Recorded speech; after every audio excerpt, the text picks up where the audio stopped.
Hi guys! Nandito ako ngayon sa Lipa. May gagawin akong timbangan ng baboy. Tumawag sa akin yung customer. Ngayon, dito kami magkikita sa may boundary ng ito yung arko ng Padre Garcia. Ayan. Bali 10:52 na. 10:52 and then mamaya pagdating ko sa farm, papakita ko sa inyo yung timbangan. So, yung mga gusto mo pagawa nga pala ng timbangan, yung number ko ito, 0928-425-9750. Smart yan. And then, ito naman, go 0956-560-0331.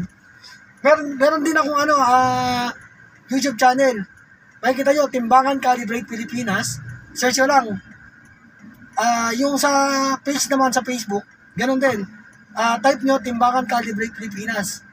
Tapos yung sa TikTok, ganun din, Timbangan Calibrate. So, lahat ng mga nire-repair ko, doon ko ina-upload para makita ng mga customer kung ano yung mga nagagawa ko. Okay, so mamaya pagdating ko sa farm, update ko kayo. Hi guys, bali nandito na tayo sa timbangan. Ito yung timbangan niya. Ayan. Ngayon, yung wiring niya, halos lahat putol-putol. So, i-rewiring ko muna siya. And then, yung mismong load cell, bawat load cell, tatas ko muna kung okay. So, yun lang.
Okay, pagkano, sabihin mo lang din yan, tatawag mo lang sa akin.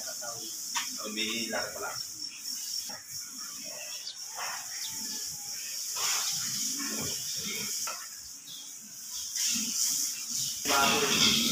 Kapatong mo lagi.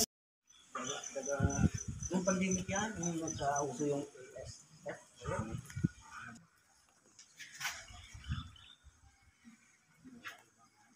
So yun guys, bali, inaayos ko yung wiring niya. Lahat ng load cell. Ayan.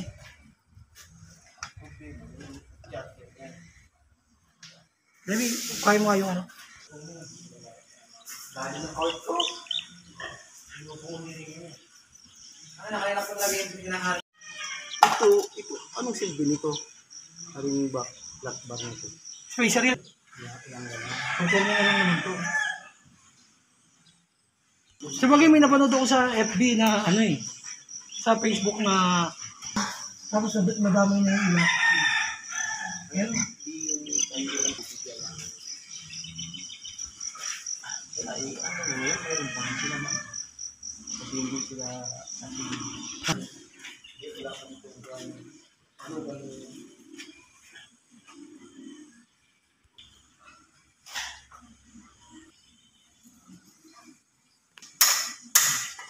Timbangan man yata sa loob ng isang taon. David, buti na ako. Ano kayo nakagalagay nyo dati? Nagana pa rin? Nagana pa?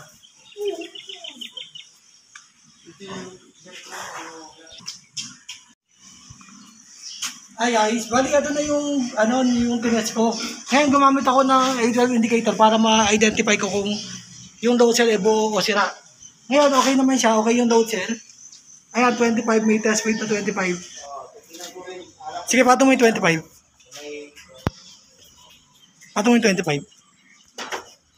25.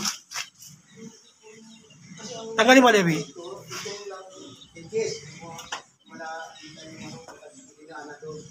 Okay, balik mo. 25. 25.